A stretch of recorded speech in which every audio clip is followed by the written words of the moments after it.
सबको जय श्री कृष्ण। कल हम अध्याय पढ़ रहे थे युधिष्ठिर आदि का भीष्म जी के पास जाना और भगवान श्री कृष्ण की स्तुति करते हुए भीष्म का प्राण त्यागना। कल हमने ये आधे अध्याय का अध्ययन किया था और आधा आज करेंगे।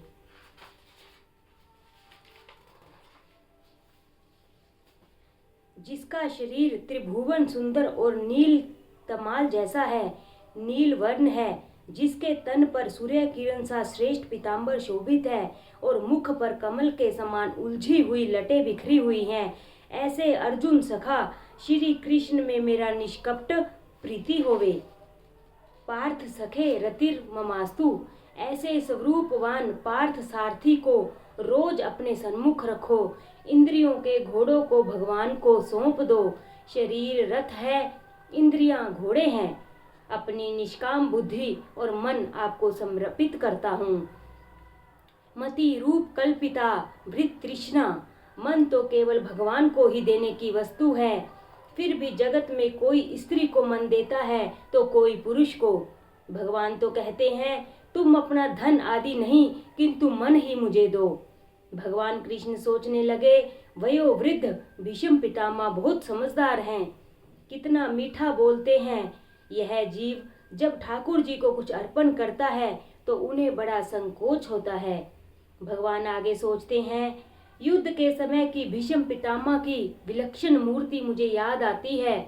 उनके मुख पर बिखरी हुई लटें घोड़ों के पांव से उड़ती हुई धूल से मटमैली हो रही थी और मुख पर पसीने की छोटी छोटी बूंदें झलक रही थी। सुंदर कवचधारी श्री कृष्ण के प्रति मेरा शरीर, अंतकरण और आत्मा समर्पित हो गए। प्रभु से प्रार्थना करो, मेरे शरीर रथ पर आप विराजें। मेरे शरीर रथ पर द्वारिकाधीश विराजे हैं, ऐसा भाव मन में करो। मेरे इंद्रिय रूपी घोड़े अंकुश में न रहें तो प्रभु उनको तुम अंकुशित कर देना। मैंने धुरी आपके हाथ में रख दी है, मेरी इंद्रियों को वश में रखना। मेरा रथ सकुशल पार कर दो। प्रभु की शरण ग्रहण करने वाले का ही मरण सुधरता है। नाथ, जगत में आपने मेरी प्रतिष्ठा कितनी बढ़ा दी, मुझे कितना सम्मान दिया। मेरी प्रतिज्ञा रखने के लिए आपने अपनी प्रतिज्ञा छोड़ दी। श्री कृष्ण ने महाभारत के युद्ध में कोई भी अस्त्र शस्त्र धारण न करने की प्रतिज्ञा की थी। भीष्म ने कहा, मैं तो गंगा पुत्र हूँ, मैं तो ऐसा युद्ध करूंगा कि श्री कृष्ण को अस्त्र शस्त्र धारण करने ही पड़ेंगे। मैं उनसे हथियार चलवाकर ही रहूंगा। भीष्म के बाणों से अर्जुन मूर्छित हो गया, फिर भी वे बाण वर्षा करते रहे। श्री कृष्ण ने सोचा कि यदि भीष्म बाण चलाते रहेंगे तो मेरे अर्जुन की मृत्यु हो जाएगी, महा अनर्थ होगा। मेरी प्रतिज्ञा चाहे टूट जाए, भगवान रथ से कूद पड़े। सिंह की भांति धारते हुए वे रथ चक्कर लेकर भीष्म की ओर दौड़ पड़े। भीष्म ने उसी समय श्री कृष्ण को नमस्कार किया और भगवान का जय जयकार किया। भक्तों की प्रतिज्ञा पूरी करने के लिए भगवान अपनी प्रतिज्ञा को तोड़ देते हैं। ठाकुर जी का यह भी एक लीला है। भगवान भक्तों का पूरा पूरा सम्मान करते हैं। वे मानते हैं चाहे मेरी पराजय हो पर भक्तों की हमेशा विजय ही होनी चाहिए। भीष्म कहते हैं, मेरी और कृष्ण दोनों की प्रतिज्ञा पूरी हुई। उस समय भगवान के दो रूपों में मैं एक साथ देख रहा था। एक स्वरूप रथ पर विराजित था और दूसरा रथ से कूदकर चक्र लेकर दौड़ रहा था। अर्जुन मूर्छित होने से रथ को कहीं गड्ढे में न गिरा दे, ऐसा सोचकर भगवान का एक स्वरूप रथ संभालता था और उस रूप ने तो कोई भी शस्त्र धारण नहीं किया था। भीष्म अर्थात भयंकर, भयंकर कौन है? मन ही भयंकर है। अतः भीष्म का अर्थ है मन। अर्जुन जीवात्मा है। मन आवेश युक्त होने पर संकल्प विकल्प बहुत करता है। मन ही संकल्प विकल्प के बाणों की बौछार करता है। इसीलिए जीव रूपी अर्जुन घायल होता है और मूर्छित हो जाता है। ईश्वर जब मन को मारने लगते हैं तभी वह अंकुशित होता है। भगवान मन को सुदर्शन चक्र से मारने जाते हैं तब कहीं मन शांत होता है। जीवात्मा जब परमात्मा की शरण में जाता है तो मन को वे शांत करते हैं। मन संकल्प विकल्प करना छोड़ दे तो यह मन आत्म रूप में तदाकार हो जाता है। तभी जीवन को भी शांति मिलती है। जो स्तुति भीष्म जी ने की थी वह अनुपम है, वह स्तुति कंठस्थ करने के योग्य है। इसे भीष्म स्तवराज स्तोत्र भी कहते हैं। इसके बाद भीष्म ने उत्तरायण में देह को छोड़ दिया। भीष्माचार्य भगवत स्वरूप में तदाकार हो गए, वे कृतार्थ हो गए। उत्तरायण में मृत्यु का अर्थ है ज्ञान की अथवा भक्ति की उत्तरावस्था में परिपक्व दशा में मृत्यु। कई पापी लोग भी वैसे तो उत्तरायण काल में मरते हैं, फिर भी उनको सद्गति नहीं मिलती, और कई योगी जन दक्षिणायन में मरते हैं, फिर भी उनकी दुर्गति नहीं होती। दक्षिण दिशा में यमपुरी है, नरकलोक है। नरकलोक का अर्थ है अंधकार। जिन्हें परमात्मा के स्वरूप का ज्ञान नहीं, जिन्होंने परमात्मा का अनुभव नहीं किया है और वैसे ही मर जाते हैं, उनकी मृत्यु दक्षिणायन कहलाती है। संतों का जन्म हमारी ही भांति साधारण होता है, किंतु उनकी मृत्यु मंगलमय होती है। भीष्म महाज्ञानी थे, फिर भी प्रभु प्रेम में तन्मय होकर मरे थे। यह बात हमें बतलाती है कि भक्ति ही श्रेष्ठ है। साधन भक्ति करते करते ही साध्य भक्ति सिद्ध होती है। जिसकी मृत्यु के समय देवगण बाजे बजाते हैं, उसकी मृत्यु भी कृतार्थ मानो।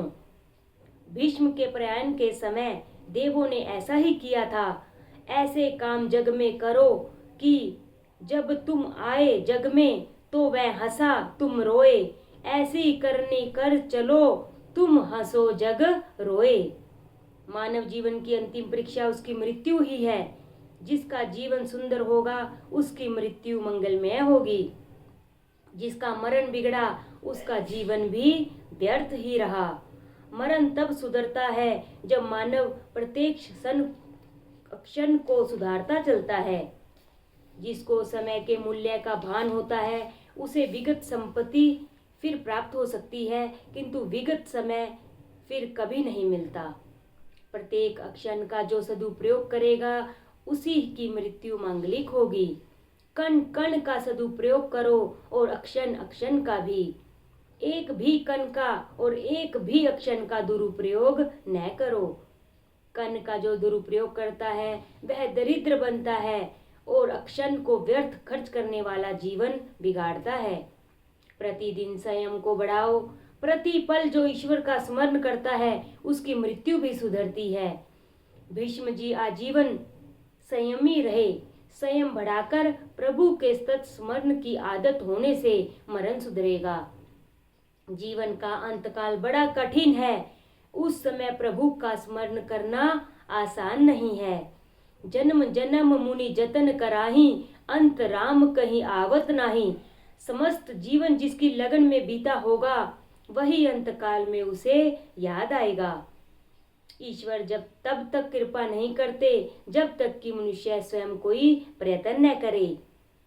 सारा जीवन भगवान के स्मरण में बीते, कदाचित वह व्यक्ति अंतकाल में भगवान को भूल भी जाए तो भी भगवान उसे याद करेंगे। सत्कर्म कभी व्यर्थ नहीं जाता। भक्त मुझे भूले तो भी मैं उसको नहीं भुलाता, ऐसा भगवान ने कहा है। भीष्म पितामह की मृत्यु को उजागर करने के लिए द्वारिकाधीश पधारे थे। भीष्म पितामह ने महाज्ञान का विश्वास न किया और उन्होंने प्रभु की शरण ली। भीष्म पितामह की मृत्यु से युधिष्ठिर को दुख तो हुआ, किंतु उनकी सद्गति से उनको आनंद भी हुआ। धर्मराज राज सिंहासन पर बैठे हस्तिनापुर का शासन करने लगे। उनके राज्य में अकाल नहीं है, न तो अतिवृष्टि होती है और न ही अनावृष्टि। धर्मराज के राज्य में न तो कोई भूखा है और न कोई बीमार। धर्म की मर्यादा का पालन करने वाला कभी भी दुखी या बीमार नहीं होता। अनेक जन्मों की भोग वासना अभी मन में है, उसका बिल्कुल नाश तो नहीं हो सकता, किंतु विवेक से उपभोग करोगे तो अंतकाल तक इंद्रियां भी स्वस्थ रहेंगी। धर्म की मर्यादा में रहकर मनुष्य अर्थ और काम का भोग करेगा तो वह दुखी नहीं होगा। संयम और सदाचार नहीं बढ़े तो धन संपत्ति भी आनंद नहीं दे सकेगी। सूत जी सावधान करते हैं, धर्मराज के राज्य में धर्म की भी शिक्षा दी जाती है। आरोग्यम भास्करात इच्छेत मोक्षम इच्छेत जनार्दनात्। बोलो श्री भागवत महापुराण की जय। बोलो श्री कृष्ण भगवान की जय।